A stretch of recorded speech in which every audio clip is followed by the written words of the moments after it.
Bien, listo, vamos a empezar la grabación, ahí está. Eh, bien, he recibido algunos mails consultándome por el trabajo práctico final.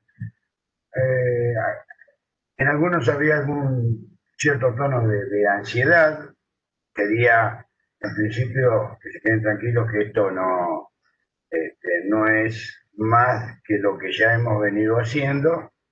Simplemente que le vamos a dar una vuelta de tuerca para que ustedes puedan poner en uso los conceptos que hemos venido desarrollando a lo largo del curso. Hola, más fácil imposible. Eh, perdón, intenten tener los micrófonos cerrados porque si no somos muchos y se hace mucho ruido. Eh, Les decía entonces que el objetivo del trabajo práctico es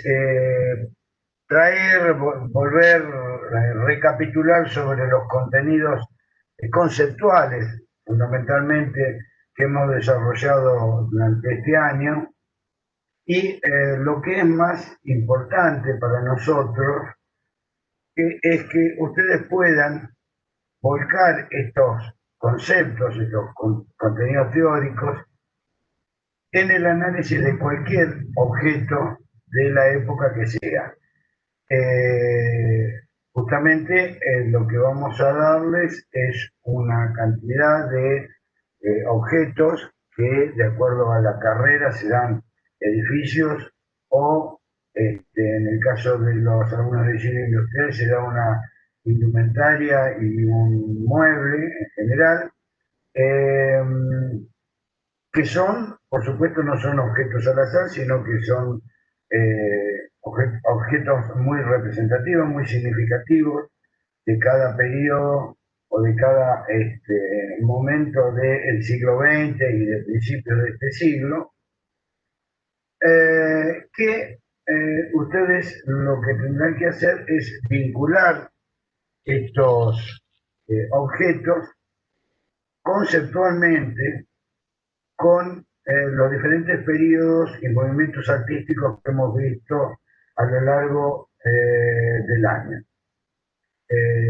Esta vinculación entre este objeto que nosotros le damos, relativamente contemporáneo, y los periodos que hemos visto, puede tener varias, eh, varios niveles, digamos, de profundidad, desde ser eh, similitudes simplemente formales hasta cuestiones profundamente conceptuales, sin que aparentemente en lo formal tengan nada que ver. Para repasar un poco estas cuestiones, junto con el trabajo, con la guía del trabajo práctico que ya está subido en la página del campus, hay un anexo que fundamentalmente trata sobre dos cuestiones. En principio, algunas breves definiciones sobre tipo y modelo, tipología, cuestión sobre la que Marita se refirió la clase pasada, al final de la clase, y que, por las dudas, si alguien no se ha enterado, también está subido el link en la página de la clase pasada y con esta última referencia al trabajo práctico. Y además un tema que nos interesa especialmente porque atraviesa de alguna forma todo nuestro corte histórico, el de Historia 1, que es el tema de la clasicidad, lo clásico y lo anticlásico. Eh, sobre estas dos cuestiones prácticamente va a girar el trabajo que ustedes van a realizar.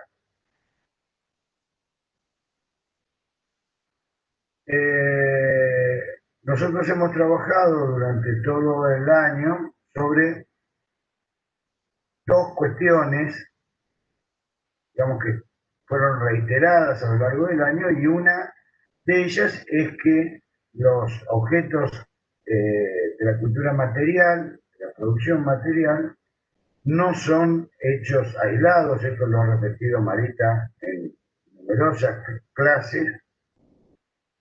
Te decía, no son objetos que surgen espontáneamente en forma aislada, sino que siempre son producto de un contexto determinado. Por lo tanto, para entender el objeto es necesario entender el contexto. Obviamente, los objetos que nosotros les vamos a dar, que son del siglo XX, principios del XXI, están fuera del programa de Historia 1, han visto algo, quizás superficialmente, en introducción a la historia, pero lógicamente van a tener que buscar un poco, interiorizarse un poco de cuál es el contexto histórico y la biografía de alguna forma de los autores de estos objetos para poder realizar un análisis más o menos sólido.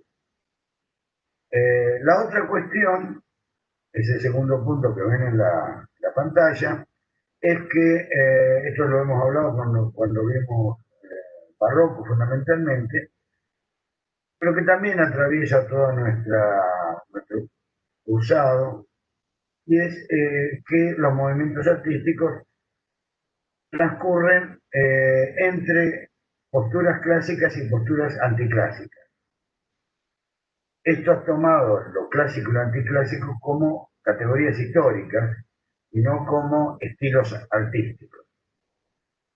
Esto lo mencionamos bastante cuando hablamos de barroco, y en gran parte del anexo que les comentaba hemos subido, justamente apunta a esta cuestión, y además, como una especie de ayuda a memoria que creo les será bastante útil, hay un listado de características, conceptos, cuestiones clásicas y otro tanto sobre las anticlásicas.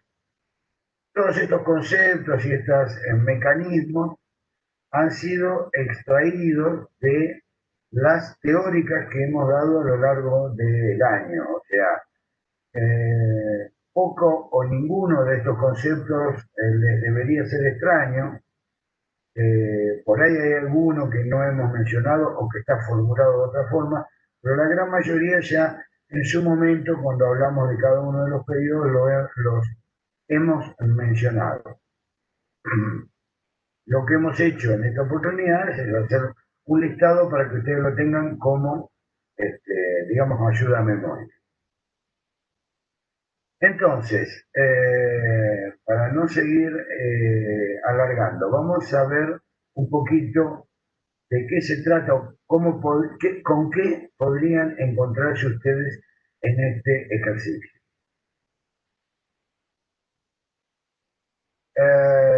Lo primero que ahora a continuación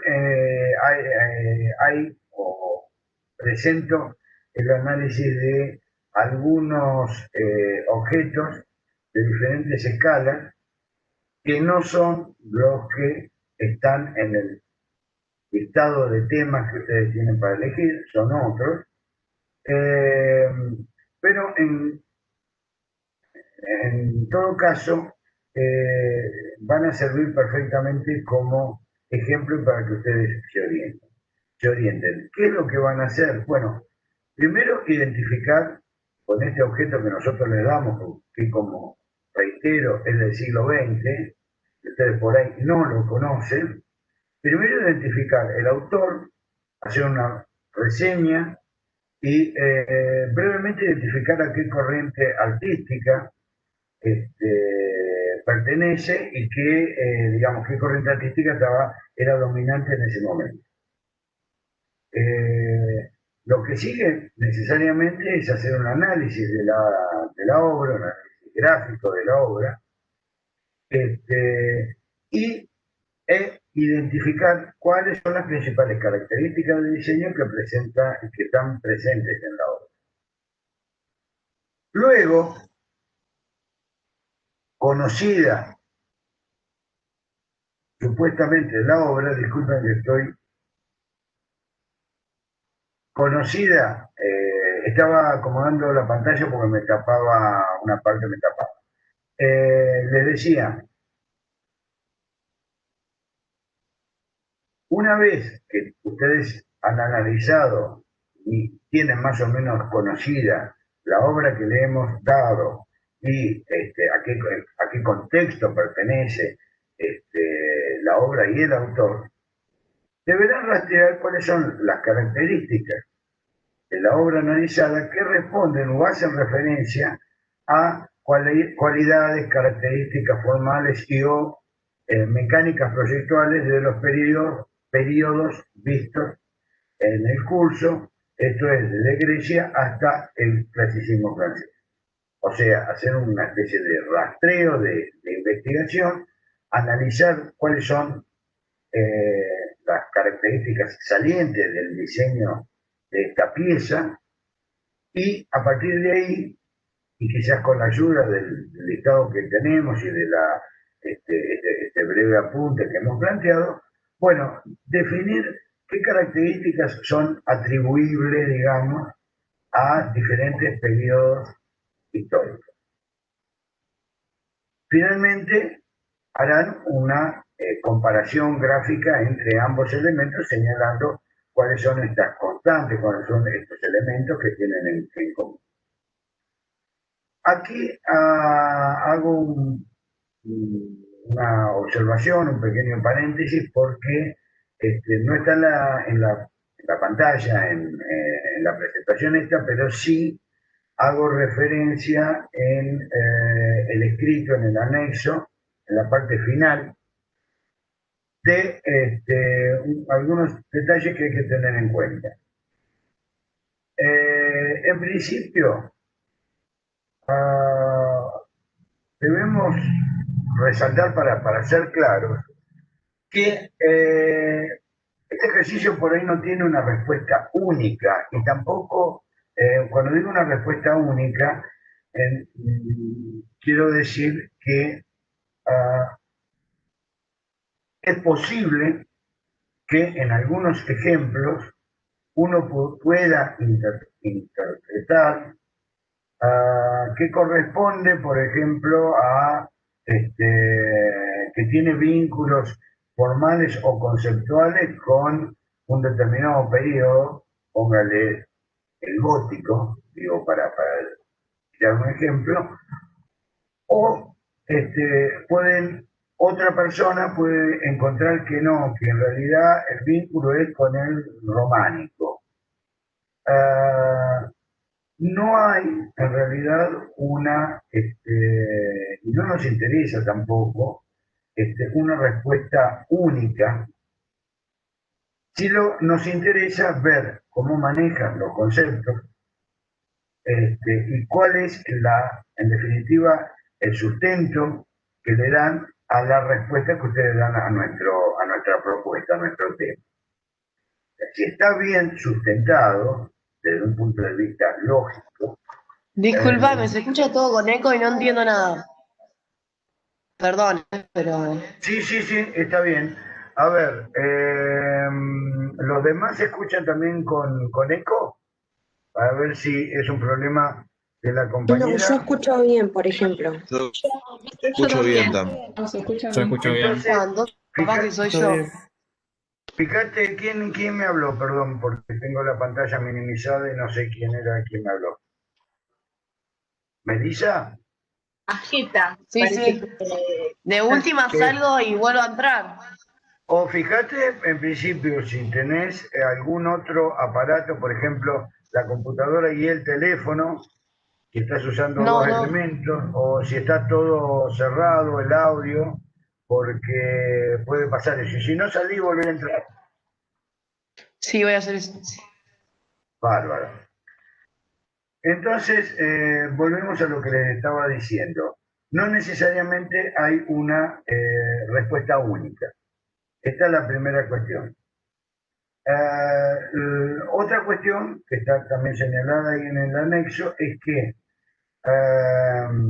no, por ejemplo, hay, qué sé yo, 20, 30 conceptos sobre clasicismo. Obviamente, no todos los conceptos clásicos o las mecánicas proyectuales, etcétera, clásicas, van a estar presentes en una obra que podamos calificar de clásica del movimiento moderno, póngale de los años 30 o 40. Y no es necesario que esto sea así. O sea, por ahí van a encontrar una obra que va a tener, ya ahora vamos a ver un ejemplo donde esto creo que puede quedar más claro, pero van a ver una obra en la que habrá 2 o 3 o 4 conceptos muy fuertes clásicos que están presentes en la obra y entonces podemos decir, esta obra nos vincula claramente con el clasicismo, pero no es que tengan que estar todos los conceptos clásicos ni todos los conceptos anticlásicos presentes. La tercera cuestión, y quizás la más delicada en cuanto a que es difícil de despejar por ahí en algún momento, es que pueden encontrar, claramente, de hecho lo van a hacer, van a encontrar ejemplos en los cuales hay componentes o elementos que nos remiten a la tradición clásica y en la misma obra otros componentes, otros elementos que nos remiten a una tradición anticlásica. Y entonces, bueno, ¿qué hacemos? ¿Cómo encasillamos esta obra? En principio, obviamente van a tener que tener en cuenta que esto es un análisis teórico y que la realidad generalmente tiende a escaparse de estos encasillamientos teóricos y es mucho más compleja que una simple definición así conceptual. En todo caso, lo que tenemos que analizar es cuál es el espíritu general de la obra para ver dónde la ubicamos. Bien, vamos a ver cómo haríamos algún ejemplo, en principio, qué ejemplos le pueden aparecer y cómo haríamos este análisis. El primer caso que traigo, que sería para los de diseño, es una silla famosísima, diseñada por Marcel Breuer en el año 28, que por detrás, digamos, el contexto, tiene su historia. Es una silla, como ustedes pueden apreciar, no sé si alguno por ahí ya la ha visto en algunos análisis, muy sintética, muy clara en cuanto a su ejecución. Se realiza con tubo de acero y las partes de apoyo en madera. Y hasta acá podemos hacer una descripción más o menos profunda del objeto, qué sé yo, el tamaño, etc.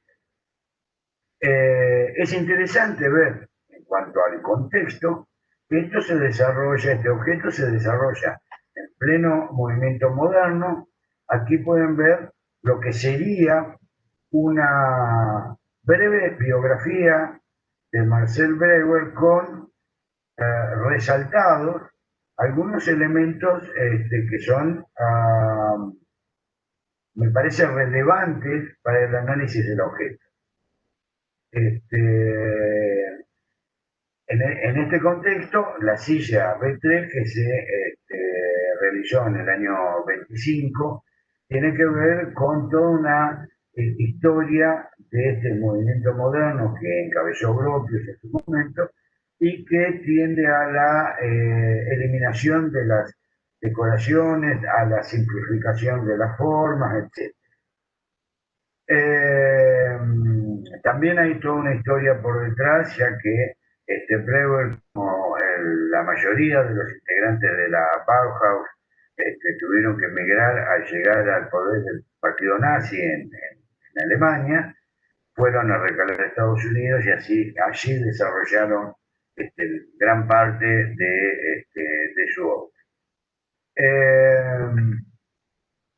También es interesante ver que, por ejemplo, esta silla de Brewer, que es del año 28, reconoce algunos antecedentes incómodos, digamos, como es una silla desarrollada por Mother Stamp en el año 1926, que en realidad estaba hecho con tubos y conectores roscados del tipo de los tubos de gas, y que se denominó silla cantilever por el sistema estructural, y que tuvo una controversia de tipo judicial, y la Corte finalmente le reconoció la autoría a Stamp, aunque todo el mundo hoy por hoy identifica la silla con Brewer. También Mies van der Rohe en el año 27, o sea, antes que la otra, que la de Brewer, desarrolla un concepto muy similar, nada más que en este caso lo que llamaríamos patas eran curvas, pero tenía claramente el concepto, andaba dando vuelta en el aire del diseño de la década del 30, de fines de la década del 20. Podríamos también, por supuesto, hacer un análisis de tipo estructural del objeto en cuestión, si corresponde, si es pertinente. Obviamente con una silla sería pertinente, con un mueble, bueno, tendríamos que ver qué tipo de mueble es, si es necesario, y con una indumentaria obviamente no haremos un análisis estructural.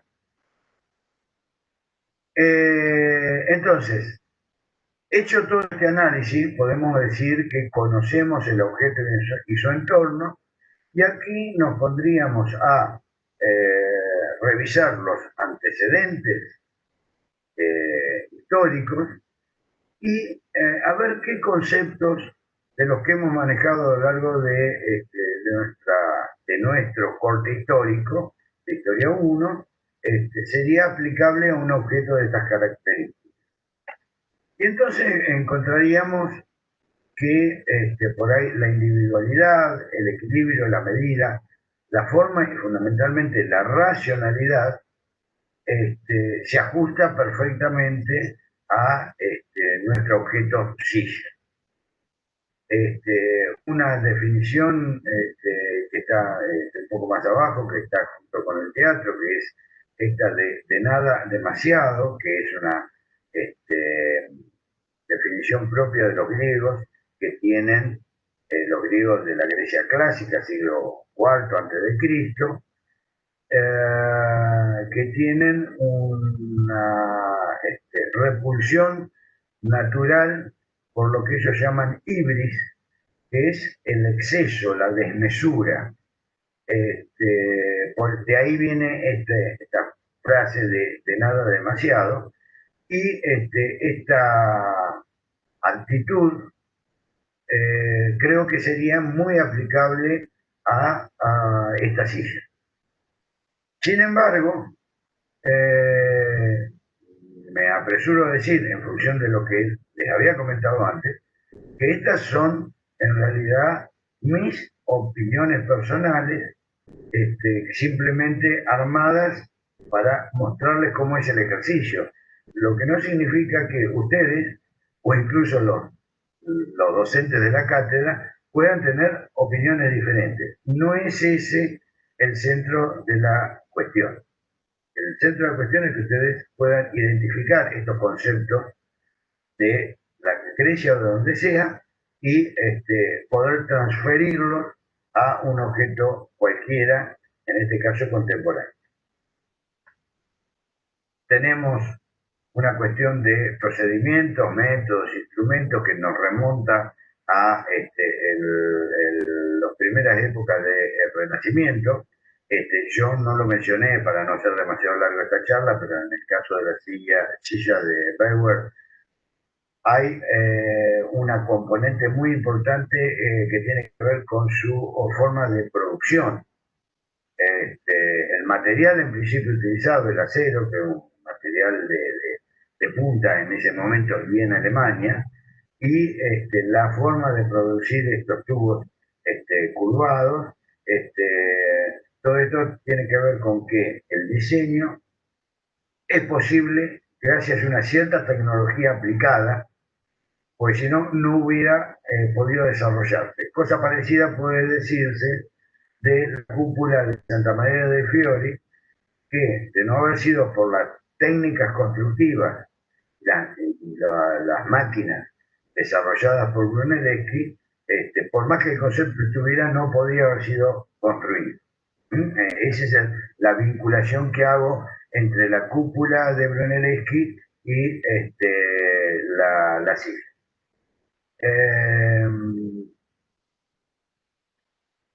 Finalmente, se establece un sistema de relaciones que trasciende de todo lo arbitrario. Esto es clarísimo en muchos ejemplos de Renacimiento, en este caso pues es el templete de San Pietro Montorio, pero este sistema de relaciones absolutamente rigurosas, que no tiene nada que ver con lo arbitrario, es aplicable a y en realidad a muchos de los objetos del movimiento moderno. Y aquí nos vamos a otro tipo de objeto, entre comillas, y a otro enfoque. Esto es un traje desarrollado por Armani. Me encontré, preparando esto, en realidad, en este sentido, estaba más o menos en las mismas condiciones que ustedes, porque indumentaria, más allá del análisis histórico de indumentaria contemporánea, manejaba poco, lo que puede manejar cualquiera, y de Armani nada. Entonces empecé a buscar de cero, y encontré una historia sumamente interesante de este personaje de Giorgio Armani, con unos conceptos que son también muy interesantes y donde aparece esta contradicción que mencionaba al principio, cuando les comentaba qué pasa cuando aparecen, yo les decía, qué pasa cuando aparecen en un objeto cosas, digamos, elementos que uno identificaría como clásicos y por otro lado elementos que uno identificaría como anticlásicos. Acá estamos ante otra forma de contradicción.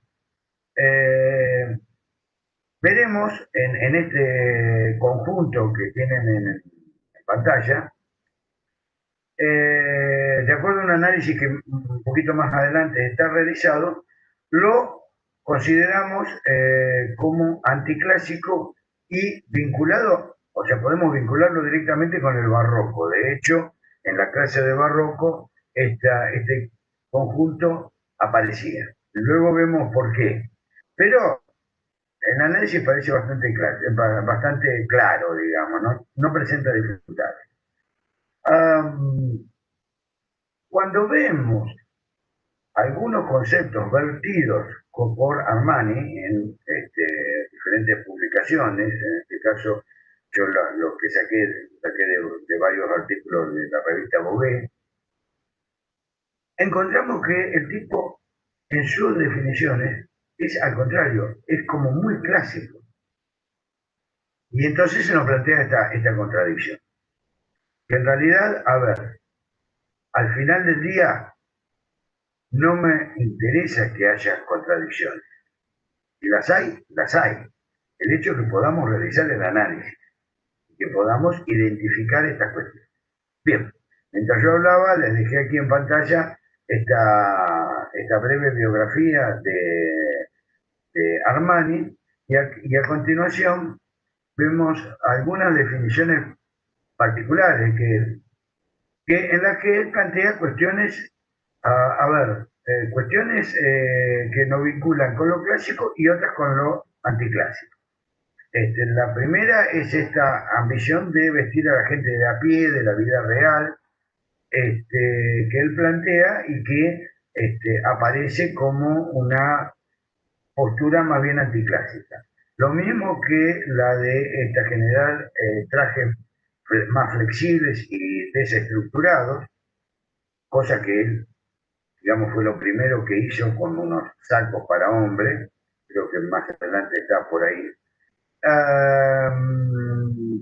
Y que realmente es y esto nos vincularía con un cierto concepto, si ustedes quieren, manierista, porque él toma el saco, que era un elemento que tenía un desarrollo desde, como ya hemos visto, desde el siglo XVII en adelante, ha ido evolucionando hasta llegar al saco del siglo XX, saco de hombre, estoy hablando, y era un elemento, digamos, de alguna forma, ustedes quieren canónico, una forma que ya estaba definida y que prácticamente, salvo alargarlo un poquito más, un poco más corto, la solapa un poco más grande, un poco más chica, eran todas variaciones sobre el mismo tema. Y sin embargo, él produce lo que por ahí nos puede recordar mucho al manierismo, que es una transgresión de una concepción clásica. Toma el saco, toma ese elemento y le saca el forro, le saca las sombreras, le cambia la forma de abotonadura, o sea, produce una transgresión sobre un elemento que estaba constituido como clásico. Y así genera un nuevo tipo de moda, para decirlo de alguna forma. Después, bueno, hay otras cosas que ya hasta aquí estamos en cuestiones que serían anticlásicas, pero después él, por ejemplo, reniega de la moda que sea entretenimiento y comunicación, en detrimento de la calidad del producto, esto se lo ve bien clásico, y la última frase que a mí me llamó mucho la atención, obviamente, reitero, me llama por ahí la atención desde mi ignorancia, porque no manejo en profundidad estos temas, pero él dice que una prenda de vestir tiene que ser auténtica, útil y hermosa, y esto inmediatamente me hizo ruido y me recordó la frase de Vitruvio en el Tratado de Arquitectura, donde proponía que una obra tenía que ser bella, tenía que ser firme y tenía que ser útil. Prácticamente son paralelos los conceptos y son bien clásicos. Aquí habla de justamente la chaqueta desestructurada que él generó en los 70, donde dice que además modificó las proporciones, y también esto sería un concepto anticlásico, pero también señala que le encanta la sobriedad y eso de que menos es más, que es un apotegma del movimiento moderno, de Mies van der Rohe en realidad, que lo vincula con la clasicidad. Como ven, aquí hay un juego en el que estamos entre lo clásico y lo anticlásico permanentemente. Entonces, también reniega de las extravagancias, etcétera, y por supuesto se opone a toda respuesta que sea o ridícula o vulgar. También parece un historiador decimonónico hablando del barroco, ¿no? Cuando se habla de el ridículo y de la vulgaridad como características. Entonces, ¿qué es lo que tomamos? Tomamos la indumentaria y perdón, me sonó el teléfono. Le decía, tomamos la indumentaria, entre paréntesis la foto de abajo,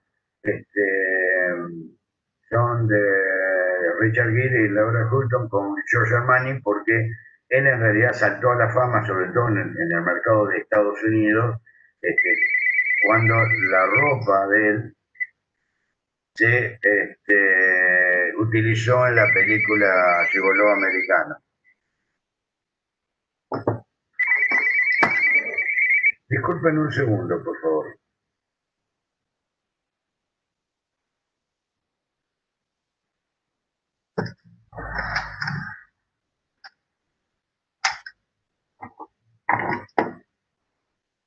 Bien, ahí desconecté el teléfono, alguien estaba desesperado por comunicarse.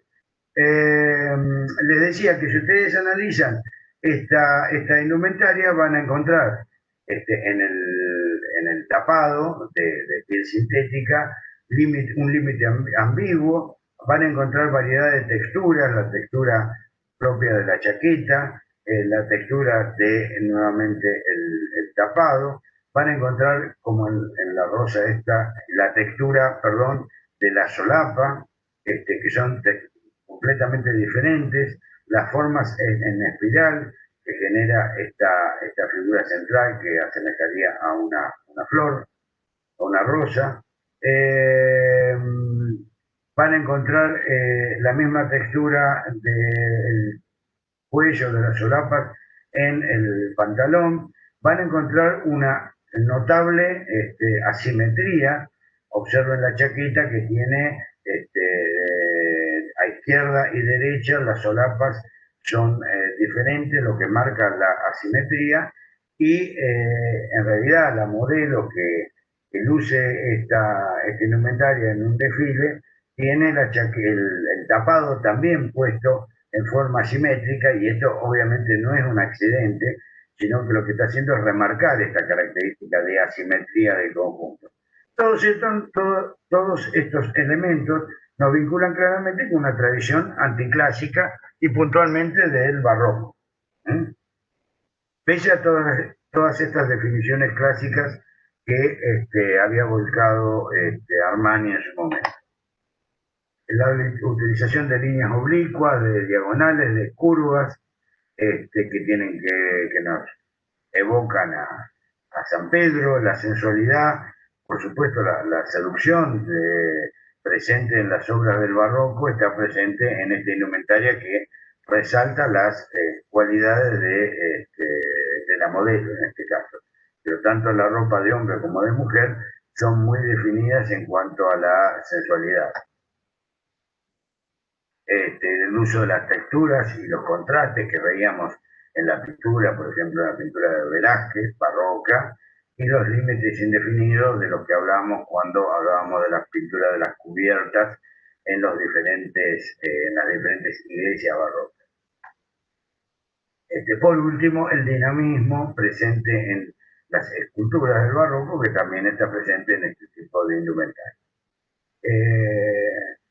¿Se entiende cuál es el paralelo que estoy haciendo entre estas características que, digamos, descubrí en la indumentaria, en este caso, con diferentes características propias, conceptos propios de un momento histórico determinado, en este caso el barroco? Yendo a una obra de arquitectura, tenemos una obra aquí de Le Corbusier que, les he transcrito una breve biografía, muy superficial, por supuesto, pero una breve biografía del autor, que como ustedes seguramente saben, es uno de los representantes más importantes del movimiento moderno, y en este sentido, el análisis de la obra, vamos a pasar a lo siguiente, lo vincularían con, en este caso, un cierto paso intermedio. Aquí dice, ustedes observen, que, bueno, no es casualidad en el texto dice, bueno, que escribió varios libros a la manera de lo que había hecho Andrea Palladio en su momento. Esto, les decía, no es casualidad, porque en realidad hay algunos autores, uno de los cuales mencionaremos después, que vinculan o relacionan un poco de la forma que nosotros vamos a hacer este ejercicio a Andrea Palladio con la obra justamente de Le Corbusier. En esos términos, la obra de Le Corbusier en general podría calificarse o ajustarse a conceptos del manierismo. Quedará en ustedes luego analizar la obra que les toque y ver si ustedes la pueden encuadrar dentro de conceptos renacentistas, de conceptos manieristas, o en qué momento histórico la encuadraría.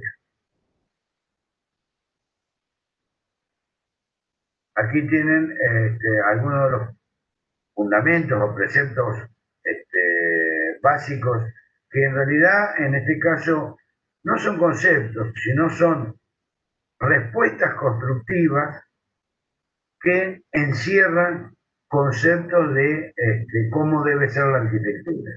O sea, la planta baja sobre pilote, la planta libre, no es un concepto en sí mismo, es una respuesta constructiva, pero está implicando un concepto que es la de separar el objeto de la superficie de la tierra. Lo mismo la terraza jardín, la ventana alargada, etc. Y uno de los temas que es recurrente en la obra de Le Corbusier, que también lo vincula con el manierismo en este caso, es la promenade, o sea, la necesidad de recorrido para entender el edificio. Que ustedes recordarán, está muy presente justamente a partir del manierismo, la necesidad de recorrer el objeto para entenderlo. En tanto que en el Renacimiento y en la tradición clásica siempre hay un punto de vista óptimo, que es desde donde se entiende la obra. Aquí tenemos otra obra de Le Corbusier. Simplemente las traigo para que vean, digamos, la variedad de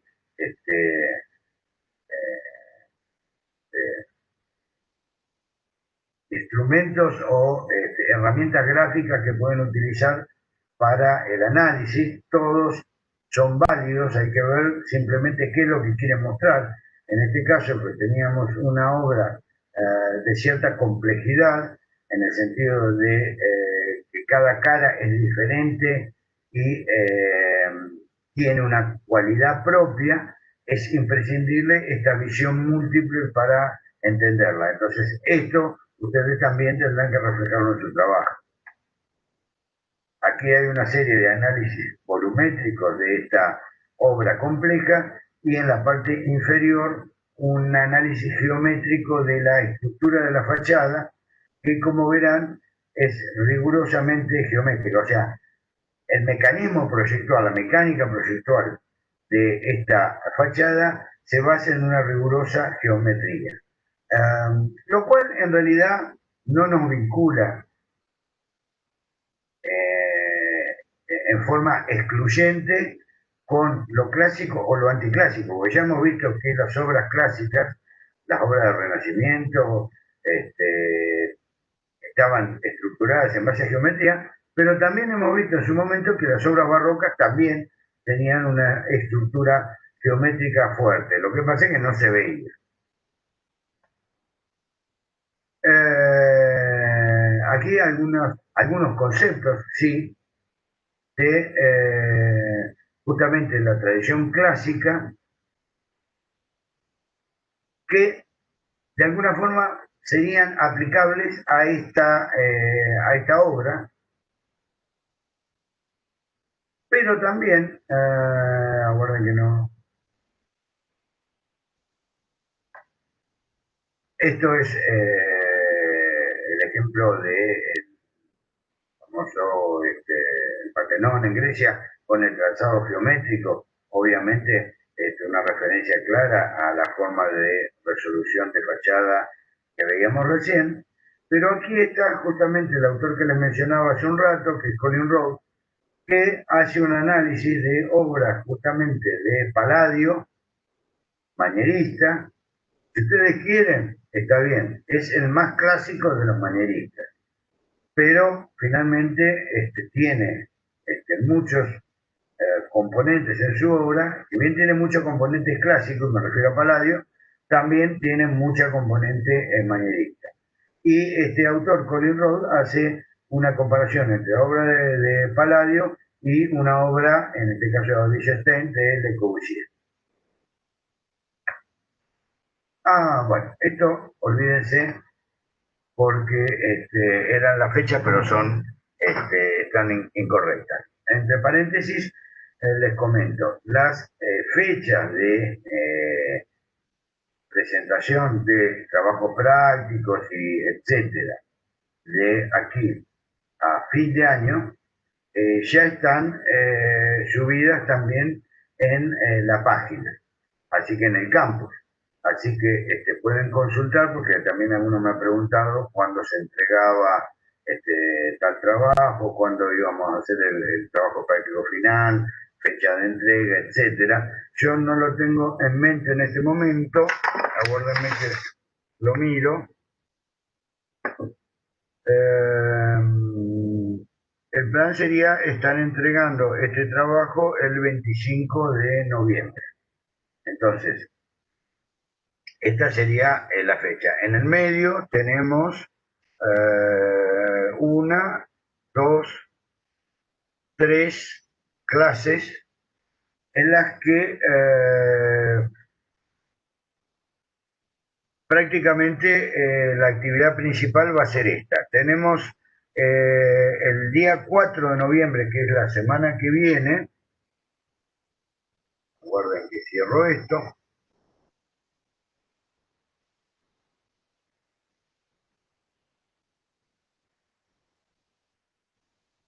Les decía, el 4 de noviembre, que es la semana que viene, tenemos la actividad de síntesis número 4, que es la última que desarrollaremos este año. Cuando la actividad esta de recuperación y síntesis es relativamente corta, es breve, o sea, tomaremos 1 hora y después podrán, por supuesto, hacer consultas con sus respectivos ayudantes. La clase del 11 de noviembre tendremos solamente corrección por grupo de este trabajo práctico final. El 18 de noviembre tenemos el recuperatorio de la actividad de recuperación y síntesis para los que tengan que recuperar 1 o 2 actividades. Recuerden que solo se podían recuperar hasta 2. Los que no, como eso sale, o sea, va a estar en el campus y se hace automáticamente, no necesita nuestra intervención, la intervención de los docentes. En esa fecha también, el 18 de noviembre, los que no hagan el recuperatorio o cuando lo hagan y terminen de hacerlo, pueden consultar sobre sobre el trabajo práctico final. Y el 25 es la entrega de este trabajo. Las condiciones o el formato de la entrega está también en la guía.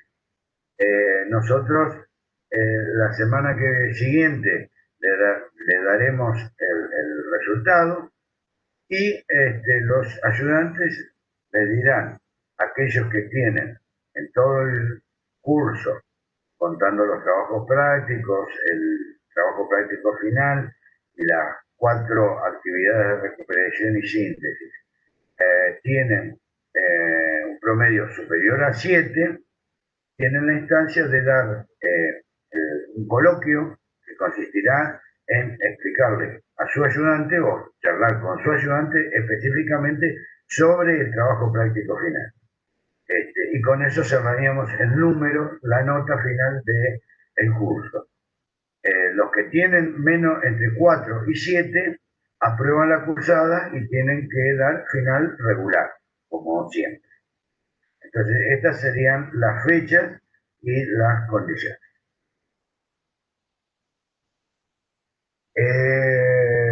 ¿Preguntas? ¿Cómo se... Uy, se me borró. Disculpen. Voy a abrir el chat. Me preguntan, ¿cómo sabemos si las notas son suficientes para promocionar? Porque muchos de los TP solo nos han aprobado a nivel, pero no una nota numérica.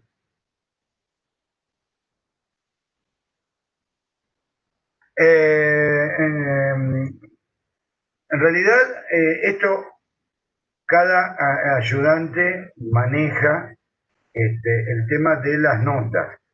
Habíamos hablado cuando hablamos en alguna clase anterior, y de hecho además está escrito en el campus, que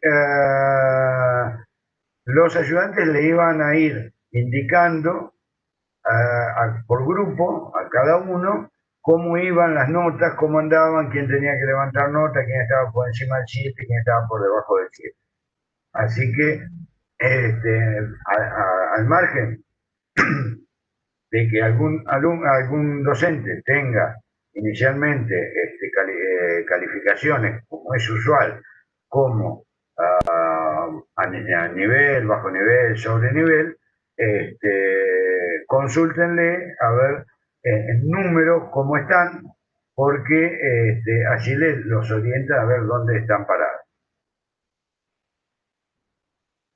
Las evaluaciones, de cualquier modo, del trabajo práctico, de la actividad de recuperación y síntesis y las notas finales, las vamos a subir, por supuesto, a el campus. O sea, van a estar a la vista apenas terminemos de corregir justamente la última actividad, que es la entrega del trabajo práctico final.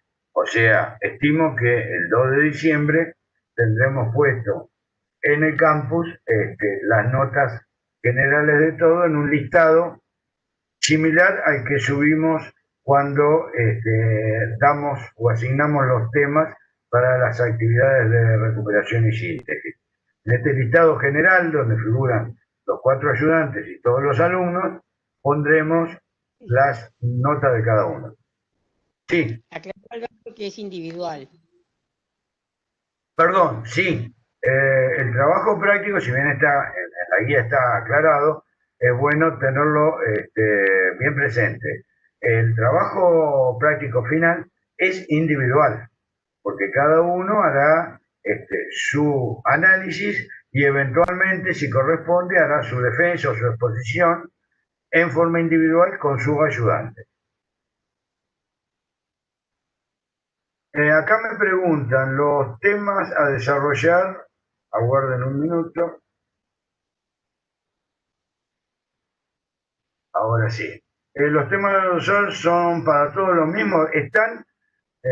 Los temas son 5 temas para los alumnos de diseño industrial y 10 temas para los alumnos de arquitectura. Cada alumno tendrá un tema individual particular. Los docentes les van a asignar ese tema. Después les voy a pedir a los docentes que me manden la lista y la vamos a subir. En el caso mío, como yo lo subí a la página, ya subí el listado de mis alumnos con el tema que le toca a cada uno. Luego, entre mañana y pasado, subiremos el listado de todos los demás ayudantes, así, por si hay alguien que no está presente hoy, se entera.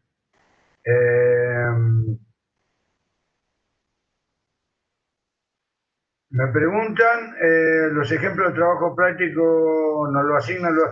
Sí, los trabajos... Alberto, Sí, una te consulta escucho. que te interrumpa.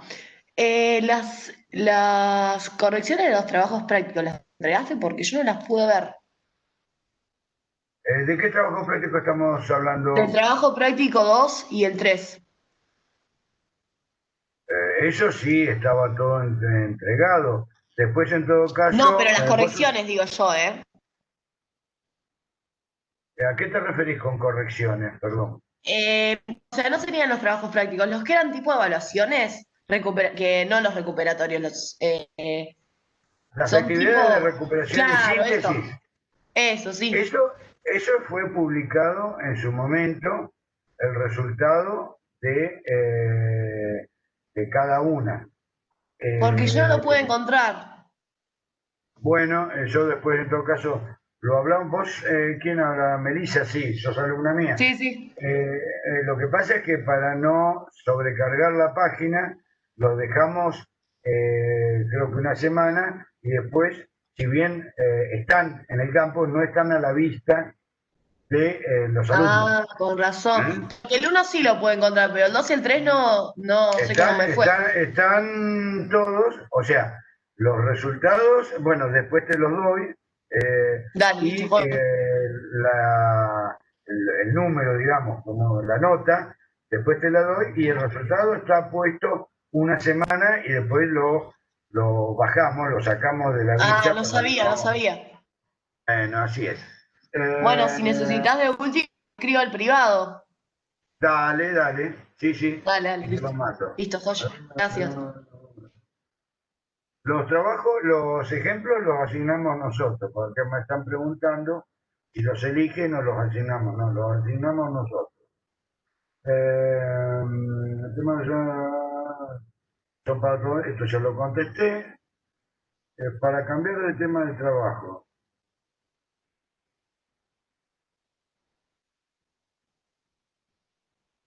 Ah, bueno, acá me comenta un alumno, o bien, me pregunta un alumno que aparece como una alumna que aparece como anotada en arquitectura y es de diseño. Y por lo tanto tiene el tema cambiado. Sí, eso después se comunica. Si alguien tiene ese inconveniente, que puede pasar, de hecho, el segundo caso que yo me entero que pasa eso, que por alguna razón está mal anotado, se comunica con su ayudante que le dé un tema de la carrera que está cursando. Hola, profe, yo te escribí, Sí, soy Agustina. sí. Estoy anotada yo, Melissa y Erika, que somos todo el grupo como que cursamos arquitectura y cursamos diseño. Así que te mando los datos si querés, así cambiamos los temas. Aguardame un segundito. Aguardame.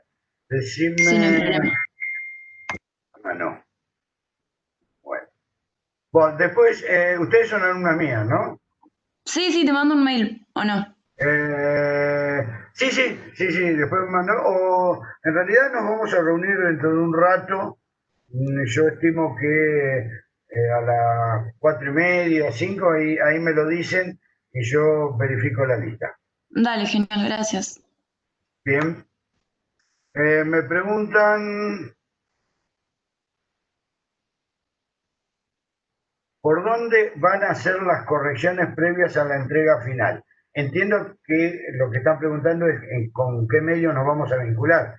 Bueno, cada ayudante utiliza el medio audiovisual con el que se maneja más cómodo. Yo personalmente utilizo el Google Meet para las reuniones. Pueden usar ese, pueden usar el Zoom.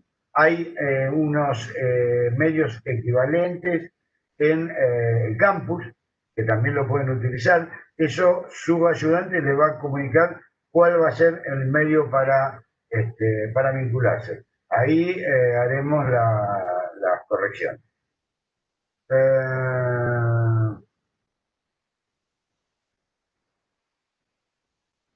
Bien.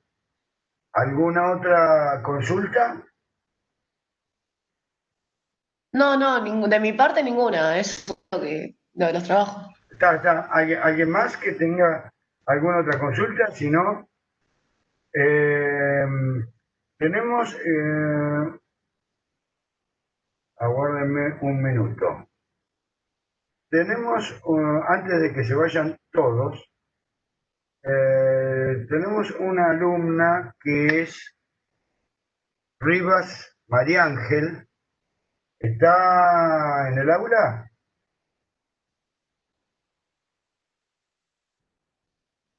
Bueno, le tiene que dar final y le voy a decir que no se vaya porque no vamos a cerrar el aula. Estoy mirando, disculpen, estoy mirando en el listado a ver si está.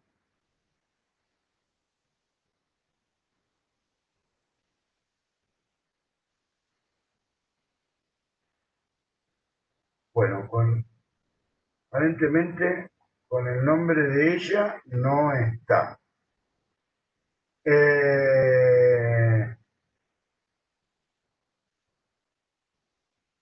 ¿Alguna observación de los docentes que quieran hacer, alguna acotación? Si no, liberamos a los alumnos. Por mí está bien, Alberto. No, yo de mi parte a mi grupo ya le mandé los datos por estudiante y voy a tener una reunión la clase que viene cuando termine. Perfecto. Nosotros nos juntamos 17 horas, así que está avisado y aclarado. Perfecto. Bien. Entonces, nada, como esta, chicos, probablemente sea la última comunicación general que tengamos. Después nos vamos a comunicar con los ayudantes, etcétera, pero ya no vamos a tener más clases.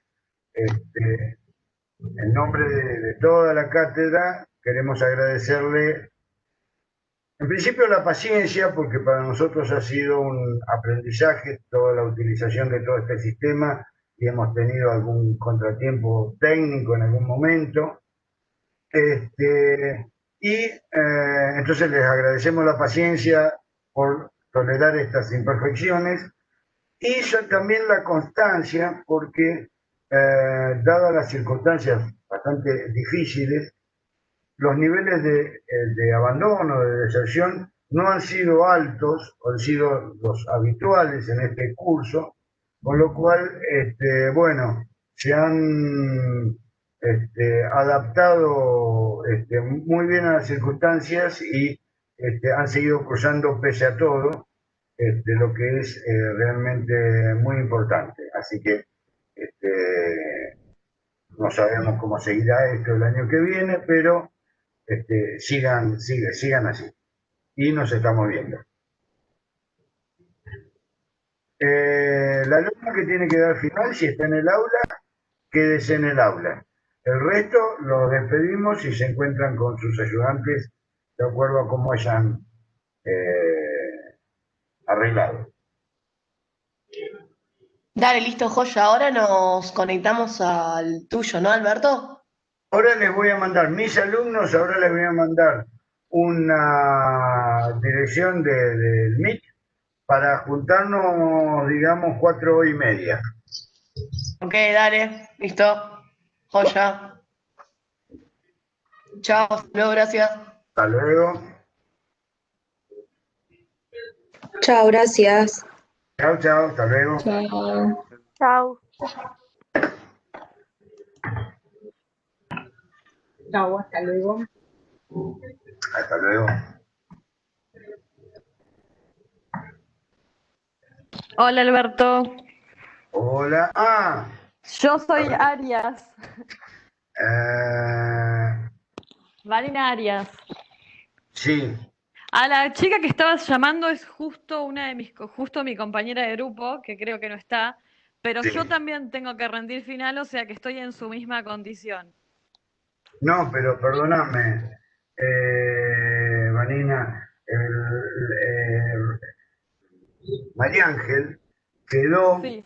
de la semana pasada porque tomamos y ella dio el escrito, era libre, dio el escrito y nada, le quedó el oral, se le cortó la luz del edificio y no pudo dar el oral. Pero dio el final de esta materia, ¿no? De introducción. No, No hablé con ella. No, de historia 1, que no sé por qué en realidad dio el final, porque ella está cursando. Se la querrá cursando, sacar de encima y la está yendo bien, ¿verdad? aparte, Pero porque nos ha ido re bien. sí, ya la tiene prácticamente aprobada, porque con las notas que tiene, yo cuando estaba revisando las listas hoy mismo, digo, pero María Ángel, ¿para qué se dio libre si ya un poquito aprueba como regular? Qué raro. Pero no sé, bueno, nada. Bueno, yo te cuento. Sí, vos no estás No estoy en las listas, no estoy anotada porque estoy condicional, vendría a ser. La verdad que me anoté en un principio con todo esto de la virtualidad. No sé si se acuerdan, pero yo realmente empecé tarde. Sí. Después empezamos con toda la movida y realmente me ha ido re bien porque la cátedra me ha gustado un montón. Yo nunca he tenido la oportunidad de hacer esta cátedra porque como curso siempre de tecnología en este horario y este año estoy haciendo tecnología 3, que es en el turno de la noche, entonces realmente me cambié como de cátedra. Estoy en la cátedra esta en vez de en el de la noche. Vanina. Vanina. Sí, pará. Decime una cosa. Vos no estabas anotada porque no te había podido anotar en el SHU porque debías estoy una condicional. Debías una materia anterior. Rendí en agosto ya y me saqué un 2, nos fue prácticamente a todos mal. Y realmente encima es prácticamente lo mismo, por lo menos en la cátedra, que rendía lo que estamos viendo. Pero bueno, fue un examen medio raro. Sí, ya sé porque me han comentado. Bueno, pero vayamos a lo concreto. Estoy estudiando para presentarme ahora en diciembre porque realmente mi idea es promocionar esta, porque es una lástima realmente, pero bueno, lo que se pueda, ¿no? La burocracia es la burocracia. Mirá, en realidad, de acuerdo a una disposición que salió a principios de año, cuando empezó la pandemia, en realidad tienen la posibilidad hasta marzo de regularizarse. O sea que te diría, terminar la cursada con nosotros y tratar de meter la de introducción, que es la que debes de ver. Y cuando metas introducción, si es antes de marzo, nosotros podés pedir en división de alumnos que te regularicen, o sea, que te anoten como alumno regular en el acta y te podemos pasar la nota. Hasta marzo. Eso es lo que podemos hacer. Sí, Alberto. No, pasarle la nota no, porque acordate que no está más la condición de promoción directa, o sea, lo que puede hacer es anotarse para regular y después dar el final cuando quiera ella. Es que estoy... Sí. Porque acordate que no hay más la condición de promoción directa. Tenés razón, sí, que eso lo sacaron. Está ¿Cómo bien. sería entonces? Terminar de cursar, te regularizan tu situación. Esto siempre en el caso que des introducción y puedas regularizar tu situación como alumno regular. Tendrás aprobada la cursada y darás el final como alumno regular. Porque estoy como para promoción, porque tengo un promedio bastante alto encima. No, pero escúchame, el asunto es que no hay más promoción directa. Pero no podrían, en este caso, dar el coloquio yo. No tiene nada que ver, o sea, el tema es que no hay más promoción directa porque salió una resolución desde rectorado que con el asunto de la pandemia y todo este problema se suspendieron las promociones directas. O sea, todos los alumnos tienen que dar final. En el caso tuyo, o sea, dan coloquio directo, que es una especie de final, digamos, o sea, no es un coloquio, es un final, dan eso los alumnos en diciembre porque tienen la cursada aprobada. Vos tenés que tener previamente la cursada aprobada para poderla dar. Entonces, regularizá tu situación. Ok. Bueno. Vas al departamento de alumnos, pedís que o nos pasan a nosotros directamente el acta para que te consideremos alumno regular, o sea, te anotamos como alumno regular y después vos das el final cuando vos querés. Bueno. O sea, las condiciones de final no van a cambiar. A eso me refiero. Bueno, está bien, joya. ¿Mm? Perfecto, sí, sí. Ya entendí. Bueno.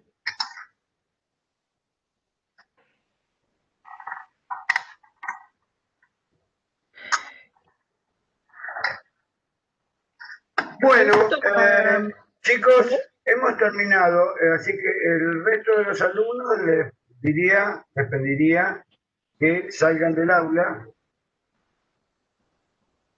si no,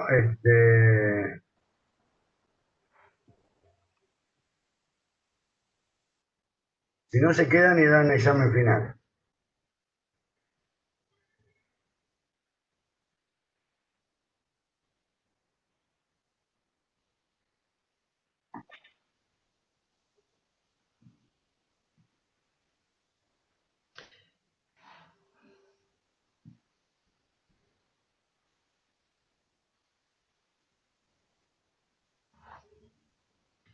Alberto. Sí. ¿Por qué a mí me aparecen las, digamos, los nombres muy chiquitos arriba y me aparece toda la pantalla como que está compartiendo la pantalla y me aparece todo un panel negro? No tengo idea, Marita. La verdad que no sé. Porque aparece como que vos estás compartiendo la pantalla. Y de hecho se mueve el cursor como que vos lo estás moviendo en este momento. Para un poquito, compartir contenido, compartir archivo, compartir mi ventana. A ver ahora. Ahora sí, ahora bien. Ah, me había olvidado de apretar un botoncito. Yo las estaba viendo en la cuadrícula como siempre. Entonces no me había dado cuenta. Bien, voy a proceder a mandar a la sala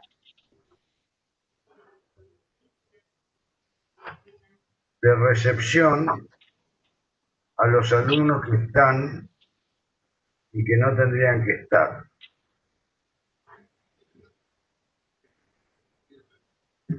Uno ya se fue solo.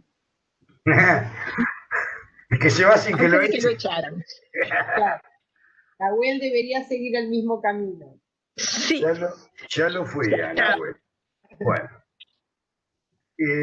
A ver, ¿por qué no me tienen? Ahí me tienen en video. Pues tampoco me tenían en imagen. No, pero bueno, ya te conocemos, así que... Sí, no se pierden gran cosa tampoco, ¿no? Tengo Bueno. un ruido de fondo que si sale, si me dicen que sale, apago el micrófono, porque empezaron hace 20 minutos a romper el baño de arriba, del departamento de arriba, increíblemente. Así que no sé cómo voy a hacer con el Zoom de las 5 de la tarde, supongo que iré a agarrar del cuello al plomero de arriba. Pero increíble, así que si se escucha mucho me dicen y apago. No se escucha mucho. Bueno, che, ¿se entendió más o menos la explicación? Sí. Lo único, no sé, yo no entré al principio, pero vas a poner las fechas en el campus. Ya están puestas. Ah, bueno, listo. En el campus ya subí la guía de trabajo práctico, el anexo y modifiqué todas las fechas de acá a fin de año con todas las cosas, cuándo es la actividad de recuperación, cuándo es el recuperatorio, están todas las fechas puestas. Lo que me está faltando es, chicas, cuando tengan el listadito de sus alumnos, cada uno con su tema, me lo mandan y lo subo a la página. O si quieren lo suben ustedes directamente al campo. Ahí van a ver el mío, agregan el archivo y listo. Sí. Yo lo tengo, lo que necesito es de 3 que nunca me dijeron en qué carrera estaban. Bueno, yo no sé, esta chica que me dijeron, vos sabés que yo me fijé justamente,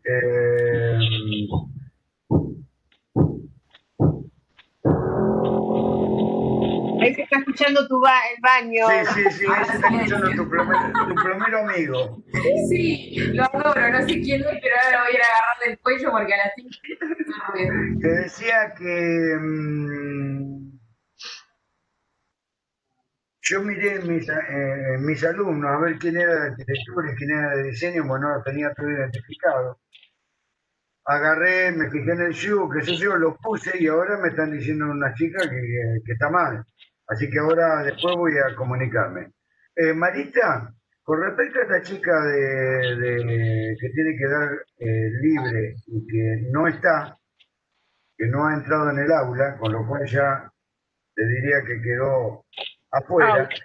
Sí. Esta chica estaba cursando, es alumna mía, en forma regular, y aparte tiene en las actividades 9, 10, 9, viste, estaba para probar, pero como con un tubo, no sé para qué se presentó como libre.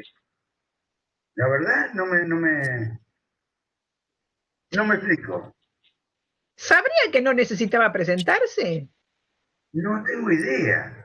Porque aparte se presentó, hizo el escrito, yo me avivé hoy cuando estaba pasando la lista, viste, haciendo la lista con los temas, y veo María Ángel, digo, pero esta es la chica que tenía que dar que dio el libre, viste, no entiendo cómo. Aparte, si fuera que viene mal, digo, bueno, por ahí se tiró a dar, no sé. Y evidentemente tampoco no está, así que no ha entrado Cada al loco aula. con Yo su le mandé tema, un mail. Alberto. ¿Eh? Cada loco con su tema. Yo le mandé un mail avisándole que esté a las 4, que entre al aula, bla, bla, bla. Después te acordar que Alberto mandarme las notas de esta chica Camila Fernández. Sí. Que Para que lo anoto, para que anoto el nombre así. Después te lo mando. Vale. Es Camila Fernández, sí.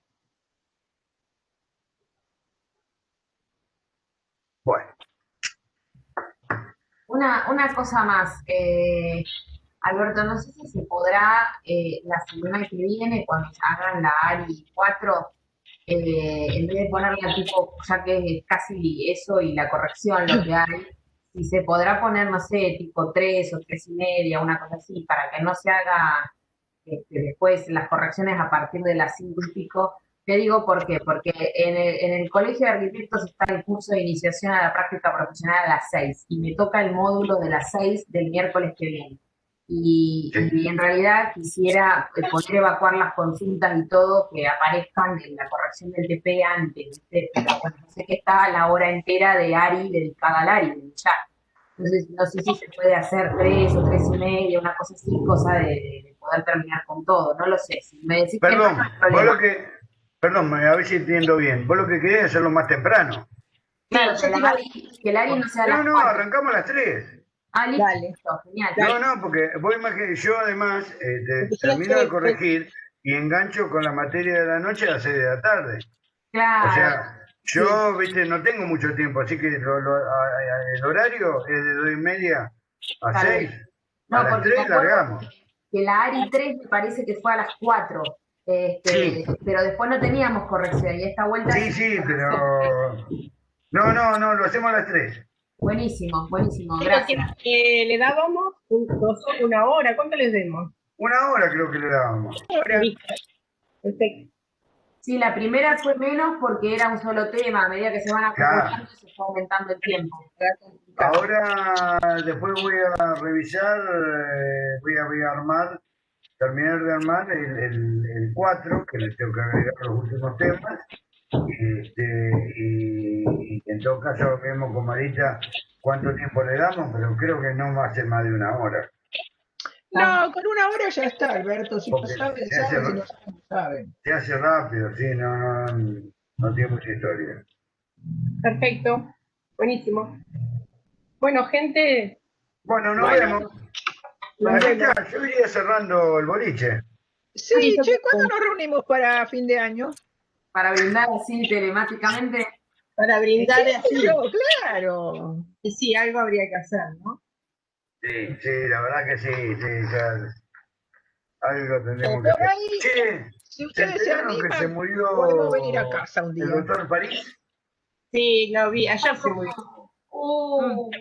No había El leído. abogado, El abogado que era del colegio, ¿te acordás? colegio de arquitectos. No había leído nada todavía. Sí, lo publicaron en el colegio. En realidad yo me enteré porque ahora era abogado del colegio de psicólogos. Ah, claro. Lili está en el colegio de psicólogos, entonces le avisaron inmediatamente. Y ya publicaron, el colegio de arquitectos sacó una nota que la hizo Gachi Gómez, recordando que yo pobre. Estaba hacía como un mes, estaba jodido, se había complicado. En realidad lo internaron porque tuvo una ACV. Y cuando internaron, le detectaron COVID. Ah, se le complicó todo. Todos los boletos comprados, ¿viste? Todo mal. Bueno, chicas, Bueno, nos vemos. las dejo porque les mando un mail, así me reúno con los alumnos un ratito. Bueno, Dale. Ok. Besito, nos estamos viendo. gracias. Chao, chao. Chao, chao, gente. Chao.